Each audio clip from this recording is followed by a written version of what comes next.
Everyone, Jared Sandler here, alongside the president and CEO of Longhorn Investments, Mike Hoffman, the senior vice president of sales and marketing, Eric Feldman.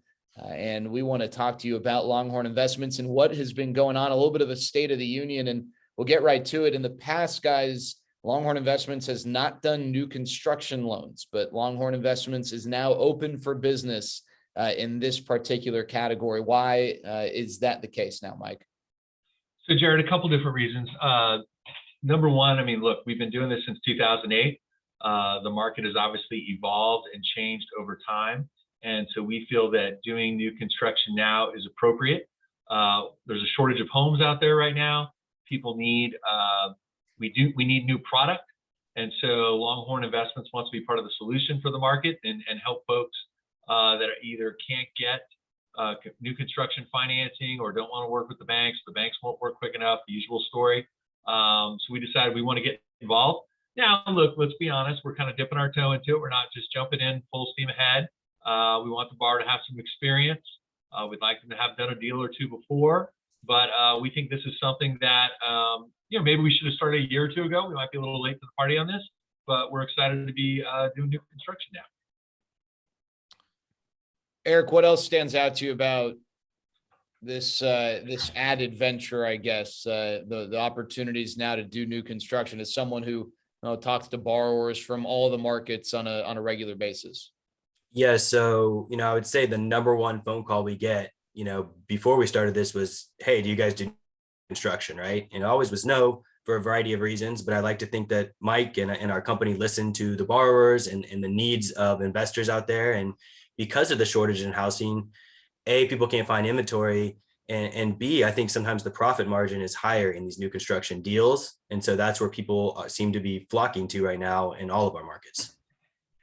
Now, one of the other big things is that the loan size has sort of shifted in terms of what you guys are looking for. In the past, it was, hey, we'll do something as low as $50,000, and we don't really have a max, but our bread and butter kind of keep it between maybe $100,000 to $400,000, somewhere in there. It obviously depends on the market, but now it seems like there's been a little bit of a reverse where the $50,000 loan isn't really as much of an appeal, but the loan on the higher side, even higher than that window I just presented, is maybe a little bit more appealing. Why the shift there? Well, again, Jared, I think it's just the natural evolution of the market, right? Prices have gone up so much. The $50,000, $60,000 home that we were doing before is probably the $100,000, $120,000 home now. And so we've kind of made a decision that we think it makes more sense based on the markets that we're in and the price point of homes these days, is that $100,000 is kind of the minimum these days. We really shouldn't be doing houses less than that, because I think if you compare that house to the house we were doing in 2008, that might be the $20,000, $30,000 home that we shied away from then, is now the home that's under $100,000. And then it's almost similar on the reverse end. On the bigger size loan, is traditionally the ARV we were looking at was 250, 300, 200, 150, somewhere in that range to get us our loan size of $100,000, $120,000. Well, now houses are worth more, right? The market has evolved. And so we think it makes more sense for us to go play in the market between $500,000 and $1 million, or potentially even more than that, just because that's where the market has been trending over the last few years. Those houses, that price point, has become more affordable over time. Now, obviously, that's shifting a little bit with interest rates starting to increase a little bit, but more and more people are buying and selling those type of homes. So it makes it easier for us to try to get into that market space. One of the things that we always looked for in the smaller size deals was that's where most people were buying. Starter homes, new buyers, it was all in that $150,000, $200,000 range. Now there's this evolution going on with the people in the starter homes, the $150,000, $250,000, $300,000 homes. They want to get in the $500,000, $1 million homes. There's a shortage of those homes, right? So those things are in demand. So I just think it's once again, it's kind of the natural evolution of Longhorn to start doing those bigger size loans. And Eric, I mean, you immerse yourself in deals of all sizes, all kinds, but on the bigger size deals, I mean, I'm sure there are people that are watching like, oh, okay, cool. Let's do these bigger deals, can make more money. What are some of the things that people need to consider when pursuing and getting into a bigger size deal? Yeah, so some natural things to think about. Obviously, location, right? Finish out generally has to be nicer. They have to do a nicer rehab. That usually costs more money to do that. And yeah, so another thing Mike, when talking to a borrower, would tell them is obviously your payments you're making each month are going to be more, right? So it's like they have to have a bigger nest egg to be able to survive a bigger deal, but the potential profit and the end gain is, more attractive as well. And one interesting stat, that we read a lot of different literature that I received the other day is that it's counterintuitive, but we used to think that all the homes that were kind of the smaller ones were ones that went off the market and really quick, right? Like there were so many people that needed those kind of homes, and we were reading something the other day that houses under 100,000 we're sitting on the market twice as long as a house that would be $1 million. And that just seems counterintuitive, right? Because it seems like there's less borrowers that could do $1 million home. But it seems like with millennials and good jobs and people flocking to suburbs, especially after COVID and working from home, that there's a high demand for those nicer houses. All right. One other change that I think people need to know about is on the requirements side. It used to be, hey, 650 or above on the credits. Now the standard program has dropped its credit requirement to 640, and there even is an opportunity for borrowers who have a credit score below 640. What should people know about that, Mike? Well, basically, we're trying to make ourselves more available to more folks, right? So traditionally, like you said, we've always been 650 credit score or higher. That was kind of our baseline.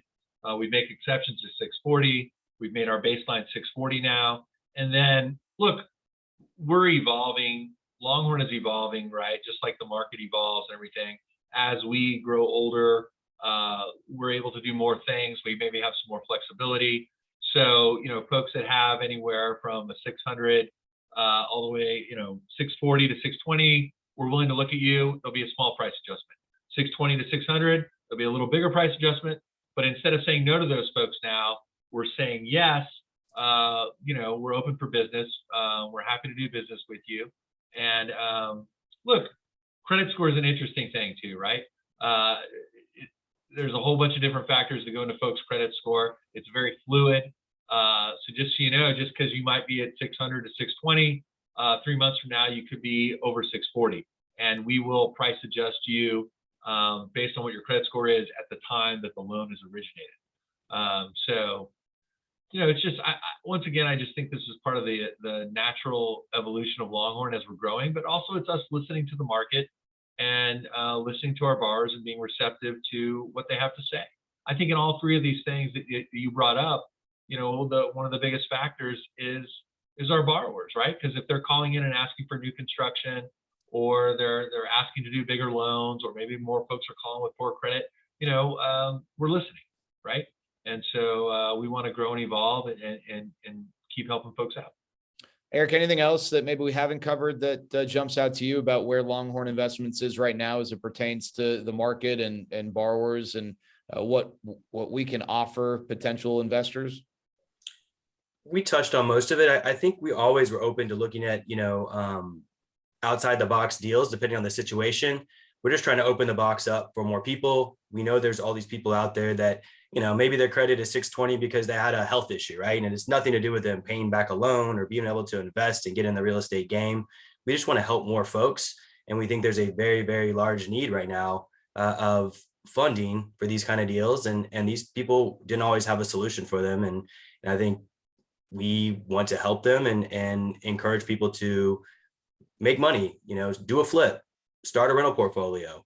And we want to help everybody in all of our markets. And so we're willing to listen. And it may, as Mike touched on, it may cost a little bit more to do that to get started, but you can improve your credit upon one deal, and then it's regular pricing and we just keep moving forward. Mike, And anything Jared, else? Oh, yeah, Jared, I was just going to throw in one more thing that I want folks to understand, though, that our philosophy at Longhorn has not changed since we first got into this business. Just because maybe we're expanding the credit box or expanding the size of the loan or the type of deal that we'll do, it doesn't mean that we are looking at deals differently, right? I don't want to do a loan where the borrower won't be successful, right? Longhorn, I've never wavered from that. We don't want to do a deal just to do a deal, just so we can say we did a loan. We want to do a deal. We only want to do a deal if we think the borrower can be successful and that they can make money on it or achieve whatever their goal is to refinance out, create a rental out, whatever it may be. Our goal is still, we want to make sure we look at that deal and make sure that they can achieve their goals. If they can't achieve their goals, then we don't want them to do the deal.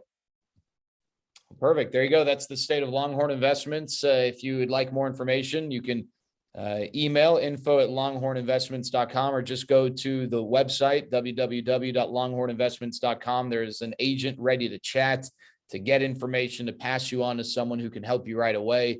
Hopefully we can do some business with you soon. Mike, Eric, thanks so much for the time. Thank you, Jared.